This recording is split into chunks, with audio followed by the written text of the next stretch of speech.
طارق جمیل صاحب سب جانتے ہیں، دیوبندی تفکر ہے، اہل سنت ہیں. ان کی ایک حافظ صاحب اور ہیں، انہوں نے کتاب لکھی ہے فضائل اہل بیت میں، علامہ اقبال کے کلام میں اہل بیت علیہ السلام کے فضائل.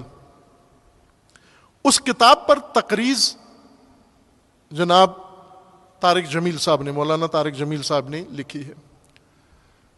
اس تقریض میں چونکہ فضائل اہل بیت کے متعلق تھی، طارق جمیل صاحب وہاں یہ لکھتے ہیں اس تقریض میں کہ میں جب دینی طالب علم تھا، پڑھا میں نے جو دین نصاب پڑھا، اس نصاب میں ایک اہم دین کے باب کی کمی رہ گئی جو مجھے اس وقت محسوس نہیں ہوئی، لیکن بعد میں جب میں نصاب پڑھ کے فارغ التحصیل ہو گیا تو مجھے محسوس ہوا کہ میں تو دین کا ایک بہت بڑا چیپٹر ہی چھوڑ آیا ہوں.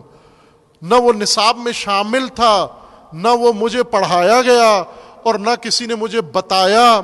جب میں بعد میں متوجہ ہوا اور اس کی تلافی کرنے کی کوشش کی، اور جن منابع سے میں نے وہ نصاب تلافی کیا، وہ موضوع کیا تھا؟ فرماتے ہیں وہ مناقب اہل البیت، اہل بیت کے فضائل کا چیپٹر نہیں تھا اس نصاب میں، جو دین کا لازمی جز ہے، جو دین کا لازمی حصہ ہے. اور پھر اس کتاب کے بارے میں لکھا کہ از جملہ یہ کتاب ہے جس نے مجھے بہت فائدہ دیا معرفت اہل بیت اور فضائل اہل بیت کے متعلق. مصنف کا شکریہ ادا کیا، میں اس لیے ان کا نام لے لیا. اب طارق جمیل صاحب کا تو یہ جملہ آپ نے سب نے سنا ہوا ہے نا کہ علی کو مولا کہا کرو، دیوبندیوں کو کہہ رہے ہیں علی کو مولا کہا کرو. اور جب ان کے چہرے دیکھے، چونکہ جس طرح آپ آج امام حسین علیہ السلام کے متعلق جب کوئی جملہ سنیں کہ امام حسین مجبور نہیں تھے بلکہ مزاحمت کی، تو جو چہرہ آپ کا بنتا ہے وہی دیوبندیوں کا بنا کہ علی مولا ہیں. انہیں یہ کہا گیا تھا مولا صرف خدا ہے، اللہ کے علاوہ کوئی مولا نہیں ہو سکتا. جب پڑھایا ہی نہ گیا ہو، بتایا ہی نہ گیا ہو، سنایا ہی نہ گیا ہو، جب رسول اللہ کی تعلیمات ہی نہ دی گئی ہوں تو یہی حال ہوگا.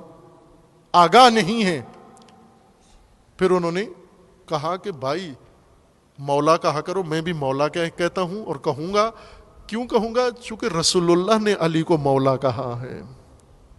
اور پھر ایک اور وضاحت کی جو اس سے بھی زیادہ خوبصورت ہے، اور وہ کیا کی؟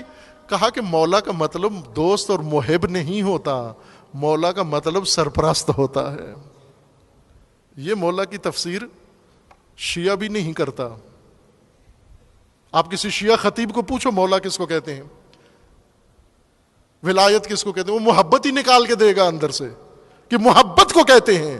یہ اہل سنت کے عالم کہہ رہے ہیں نا، مولا امامت کو کہتے ہیں، ولایت کو کہتے ہیں، حاکمیت کو کہتے ہیں، پیشوائی کو کہتے ہیں. اور علی کو مولا کہا کرو. وہ اس کے بعد تو گنجائش نہیں بنتی ہم یہ کہیں کہ یہ محبت نہیں کرتے. لیکن ایک بات ہے، مطالعہ بھی نہیں کرتے، پڑھتے بھی نہیں ہیں، بس اپنے علماء کے انتظار میں رہتے ہیں کہ اگر انہوں نے رہنمائی کر دی تو انہوں نے وہ مان لی. اگر انہوں نے کہا مولا نہیں کہنا تو یہ پہلے ان کو کہا گیا تھا مولا نہیں کہنا تو یہ نہیں کہتے تھے، اب انہیں کہا گیا مولا کہنا ہے تو کہنا شروع کر دیا. تو کچھ حقیقتیں ان کی نظر مجالس میں ہے.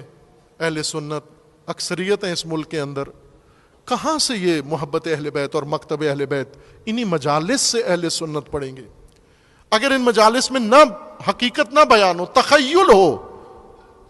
مجھے کتنی شرمندگی بھی ہوئی، افسوس بھی ہوا، وہ مفتی اہل سنت کے کہہ رہے ہیں کہ جب میں بور ہوتا ہوں اور تھک جاتا ہوں بس مطالعہ کر کے تو تفریح کے طور پر میں شیعہ ذاکروں کی سنتا ہوں، کلپ سنتا ہوں، اور لوگوں کو کہہ رہے ہیں آپ بھی سنا کرو کہ یہ بڑی عجیب و غریب مزیدار باتیں کرتے ہیں جو عقل جن میں بھی نہیں آتی، ایسی باتیں کرتے ہیں یہ.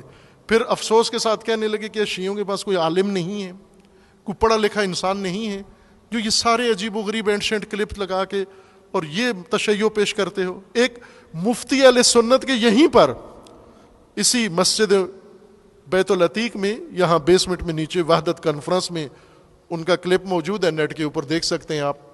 انہوں نے ایک دردمندانہ طور پر یہ بات کہی، کہا کہ مجھے شکوہ ہے آپ سے، آپ شیعوں سے گلہ ہے مجھے، دیوبندی عالم ہے قاری، کہا مجھے گلہ ہے آپ سے، مجھے شکوہ ہے آپ سے، آپ نے کوتاہی کی، آپ نے سستی کی ہے، آپ نے تشیع کا وہ خوبصورت چہرہ تسنن کو دکھایا ہی نہیں ہے، کہا وہ جو میں نے یہاں آ کے دیکھا یہ چھپایا ہوا ہے آپ نے، یہ بتاتے کیوں نہیں ہو لوگوں کو؟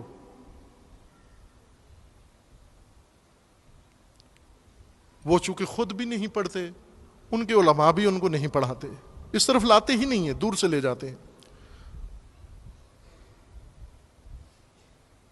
آپ کا کام ہے یہ مواد فراہم کرو، اس مواد کو عام